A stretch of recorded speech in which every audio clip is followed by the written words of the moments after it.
Chers auditeurs et auditrices de la radio Kassataya, bonjour. Nous sommes ici à l'ambassade de Mauritanie en France pour les besoins des recensements des citoyens mauritaniens résidant en France. Monsieur, vous êtes parmi les privilégiés ou l'un des premiers qui venait de sortir et venez de vous faire recenser. Est-ce que vous pouvez nous expliquer un peu comment cela s'est déroulé? Depuis quand veniez-vous pour vous recenser? Bonjour, je m'appelle Guy Suleiman. En fait, mon recensement, l'enrôlement, ça s'est passé en 2 étapes. J'étais là vendredi dernier. Malheureusement, je n'ai pas pu m'enrôler pour la simple raison que c'était vers la fin de l'heure. Mais on m'a donné un ticket pour revenir aujourd'hui sans faire la queue. En fait, parce qu'il y a une liste sur laquelle il faut s'inscrire depuis 5 heures du matin pour certains ou 6 heures. Moi, j'ai eu la chance, le privilège de ne pas faire la queue aujourd'hui. Je suis arrivé, il était 8h30. Donc, les portes se sont ouvertes à 9h.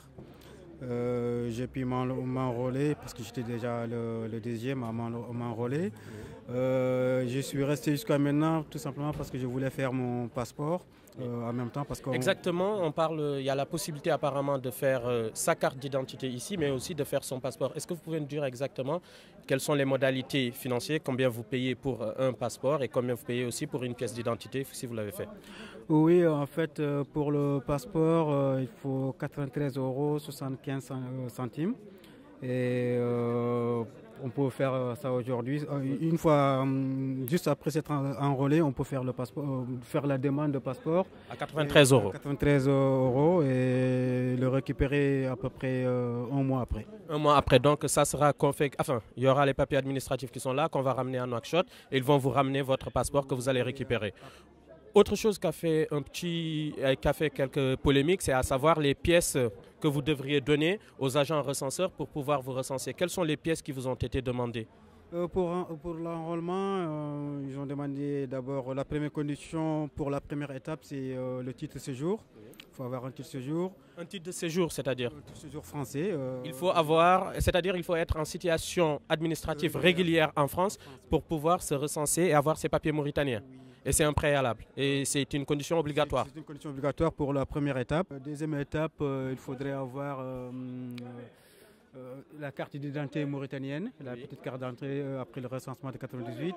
Puis l'acte de naissance. Aussi pour le recensement de 98. Pour ceux qui n'ont pas 45 ans, il faudra amener le certificat de recensement des parents, des deux parents, s'ils sont vivants. Et s'ils ne sont pas vivants, en fait, une attestation de décès. Oui, il y a certaines organisations qui ont contesté la présentation ou bien l'exigence du titre de séjour. Et il y en a même qui sont allés dire que le logiciel qui enregistre votre recensement, il n'y a pas une case qui a été confectionnée spécifiquement pour le titre de séjour. Est-ce que vous l'avez vu? Vous avez eu accès à une case où il y avait le titre de séjour? Ou comment ils ont fait? Qu'est-ce qu'ils ont fait de votre titre de séjour quand vous l'avez ramené? Le titre de séjour, c'est en fait juste une photocopie. Ils ont récupéré une photocopie comme tous les papiers demandés. Là, après, je ne sais pas qu'est-ce qu'ils ont fait avec. J'ai juste quand même donné une photocopie du titre de séjour.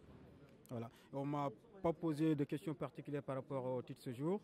Ils ont récupéré les photocopies et après, sur les cases, je n'ai pas vu. Bon, en fait, comme on ne les montre pas, je ne sais pas exactement qu'est-ce qu'ils ont fait avec. On fait état d'une absence d'organisation. Est-ce que vous l'avez ressenti? Est-ce que ça a été long pour les déplacements? Parce qu'il y en a qui vivent dans la région parisienne ou ailleurs, c'est très loin. Est-ce que pour vous, les conditions qui sont là sont des conditions propices à faire un recensement avec le moindre mal et le moindre problème? Bon, c'est un peu difficile pour ceux qui se lèvent tôt, ça va, parce que tout simplement, pour être parmi les premiers, il faudrait venir entre 5h et 6h du matin, parce qu'il y a une liste faite par les ressortissants eux-mêmes. La liste, elle est faite par l'administration ou les ressortissants eux-mêmes? Les ressortissants eux-mêmes qui s'organisent pour faire une liste.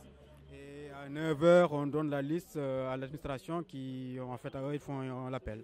Donc vous vous réveillez à 6h du matin, vous faites un préalable de travail administratif que vous redonnez à l'administration de l'ambassade pour qu'à partir de 9h, ils commencent leur travail. On peut le dire comme ça, mais comme c'est aussi pour ceux qui viennent tôt, ça les permet de s'organiser.